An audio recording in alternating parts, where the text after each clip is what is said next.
31st night కి farm house book చేసుకుని friends తో ఎంజాయ్ చేయాలనుకుంటున్నారా? అయితే వెంటనే డోసే యాప్ ని డౌన్లోడ్ చేసుకుని బుక్ చేసుకోండి. నమస్తే అమ్మ. నమస్తే అమ్మా.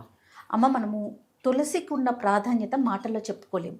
అది మాసానికి సంబంధం లేదు, రోజుకి సంబంధం లేదు, పూజకి సంబంధం లేదు. ప్రతి ఒక్కరు, ప్రతి మానవుడు, మతాలకి కూడా సంబంధం లేదని లేదమ్మా, లేదు విన్నా. ఎందుకంటే చినార్ అనేది కాశ్మీర్లో ఉండే చెట్టు, దాని కింద అనే ఒక పుస్తకం ఉందన్నమాట. ఓకే, పుస్తకం పేరు ఎగ్జాక్ట్లీగా చినార్. దాంతో వాడు చెప్తారు ఏంటంటే ప్రతి ఇంట్లోనూ చినార్ చెట్లు ఎట్లా ఉంటుందో కాశ్మీర్లో అలా తులసి చెట్టు ఉంటుందట, ఇర్రెస్పెక్టివ్ ఆఫ్ ది రిలీజియన్. చూడండి, అంత ప్రాధాన్యత ఉంది, చాలా చాలా ప్రాముఖ్యత. ఎందుకంటే ఆ చెట్టుకు ఉన్నటువంటి విలువ అట్లాంటిది. ఇప్పుడు ఆధ్యాత్మికంగా దాని గురించి మనం ఎంత చెప్పుకుంటామో, ఆధ్యాత్మికంగా కాకుండా కూడా అంతకన్నా విలువ ఉంది దానికి. అవును అవును. మామూలుగా అయితే తులసి నుంచి వచ్చేటటువంటి ఘాటు వాసన ఏదైతే ఉందో, అరోమాటిక్ స్మెల్ అంటారు, అది ఏదైతే ఉందో అది ఎప్పుడూ కూడా అనేకమైనటువంటి చిన్న చిన్న కీటకాలని వాటిని దగ్గరికి రానియదు. పైగా తులసి చెట్టు దగ్గర ఎప్పుడు ప్రాణవాయువే ఉంటుందట, తులసి నుంచి బయటకు వచ్చేది కూడా. ఎందుకంటే మనకి మామూలుగా ఏం చెప్పుకుంటాం అంటే పగటిపూట ప్రాణవాయువు ఉంటుంది చెట్ల దగ్గర, రాత్రిపూట కార్బన్ డైఆక్సైడ్ ఉంటుంది అనుకుంటాం కదా. దీని దగ్గర ఇప్పుడు అత్యధికంగా ప్రాణవాయువుని ప్రసరింపజేసేటటువంటి చెట్టు. రోగనిరోధక శక్తి ఆ చెట్టు నుంచి వచ్చే గాలి వల్ల వస్తుంది. ఇంకా అనేక రకాలైన ఔషధీ గుణాలు ఉన్నాయి. వేరు, కాడ, ఆకు, పువ్వు, గింజలు, గాలి అన్నీ కూడా ఔషధీ గుణాలు కలిగింది. ఇంట్లో తులసి చెట్టు ఉందంటే ఒక వైద్యుడు ఉన్నట్టే. కరెక్ట్. ఇంటి వైద్యుడు, పెరటి వైద్యుడు అని పేరు తులసి చెట్టుకి. అటువంటి తులసి మనం ఈ సంవత్సరం అంతా కూడా గౌరవించి పూజించుకుంటూ ఉంటాం కదా. ఆ పూజించుకునేటప్పుడు ఎందుకు దానికి ఒక ఆధ్యాత్మికమైనటువంటి విలువను కూడా మన వాళ్ళు ఆపాదించారంటే లేదని కాదు, దానికి ప్రాధాన్యం అలా ఎక్కడ ప్రారంభమయ్యింది అని చెప్పడానికి. ఆవిడ పాతివ్రత్యం కారణంగా శంఖచూడు అనేటటువంటి దానవుడు ఎవరికి కూడా చంపడానికి వీలు లేకుండా ఉన్నాడు. ఆవిడ పాతివ్రత్యం భంగం చేస్తే తప్ప శంఖచూడు చావడం, ఈవిడ తపశ్శక్తి వల్ల. అప్పుడు విష్ణువు శంఖచూడు రూపాన్ని ధరించి వస్తాడు. అది ఎలా ధరిస్తాడంటే, శంఖచూడు మామూలు వాడు ఏం కాదు, అతను కూడా కృష్ణ భక్తుడే. కృష్ణ కవచాన్ని కంఠంలో ధరించాడు. దానివల్ల అతన్ని ఎవరు గెలవడానికి వీలు కాదు. అది ఉన్నంతకాలం కష్టమే. కనుక వెళ్ళి ఒక బ్రాహ్మణుడి వేషంలో వెళ్ళి అది అడుగుతాడు విష్ణువు, అది ఇస్తాడు. అది పెట్టుకుని వచ్చేప్పటికి భర్త అనుకుంటుంది తులసి. దగ్గరికి వచ్చాక గమనించి అర్థం చేసుకుని శపించింది, నువ్వు రాయి అయిపో, ఒక పతివ్రత శీలాన్ని పాడు చేయడానికి వచ్చావు కదా అని. అందుకే తులసి కోటలో ఎప్పుడు రాయి ఉంటుంది, మీరు గమనించండి కదా. అప్పుడు ఆయన శాపం పొందితే నువ్వు నన్ను శపిస్తావా అని కోపం తెచ్చుకోలేదుగా విష్ణుమూర్తి. సరే అన్నాడు.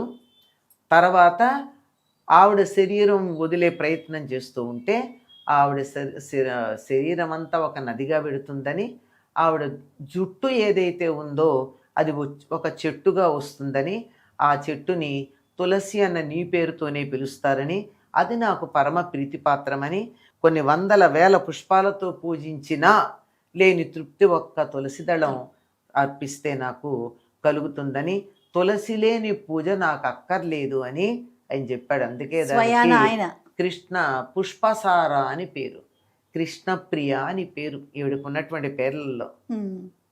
బృందావని,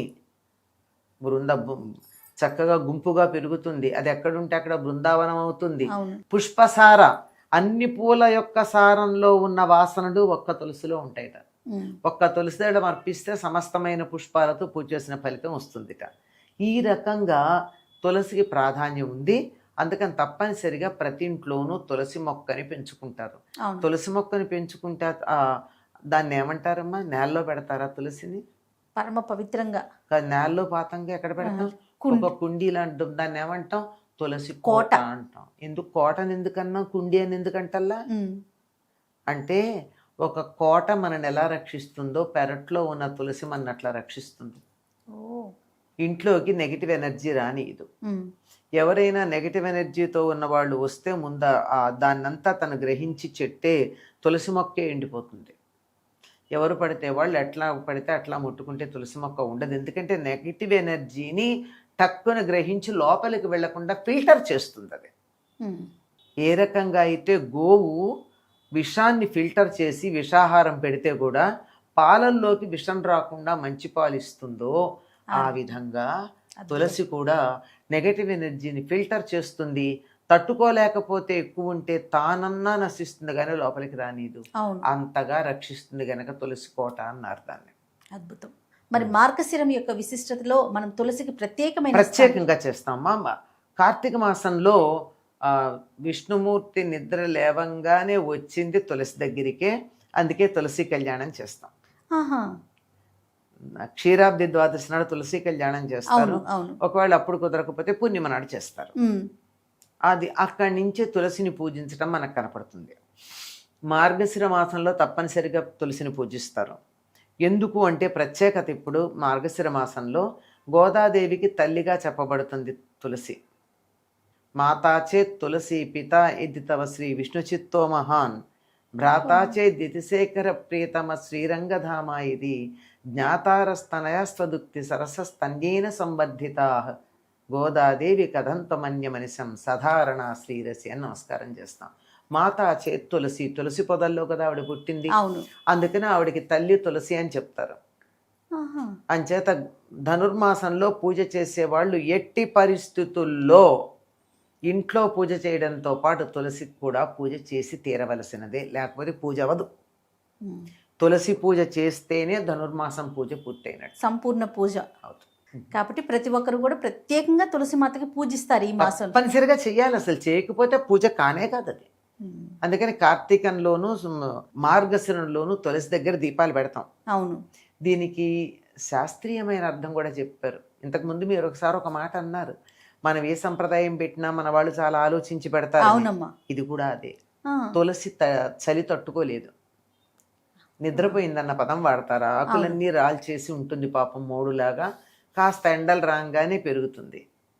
తులసి కోటలో దీపం పెడతామే, ఆ గూడు ఉంటుందిగా, ఆ గూడులో దీపం పెడతామే, ఆ కాస్త వేడిక తట్టుకుని ఆ చలి నుంచి నిద్రపోకుండా వేస్తుందట. తులసికి చాలా ఆ కాస్త వేడి కావాలి, ఎక్కువ కాదు. అందుకే ఇంట్లో పెట్టేస్తే తులసి మొక్క బతకదమ్మా, ఎండలో పెట్టాలి. ఎక్కువ నీళ్లు పోసినా బతకదు. చాలా సున్నితంగా ఉంటుంది, చాలా సున్నితమైనది. అందుకే అంత సున్నితంగా మన శరీరంలో ఉండే అతి సున్నితమైన అంశాలను కూడా ఆరోగ్యకరంగా ఉంచగలుగుతుంది. రైట్. చాలా సంతోషం అమ్మా. నమస్తే. నమస్తే అమ్మా.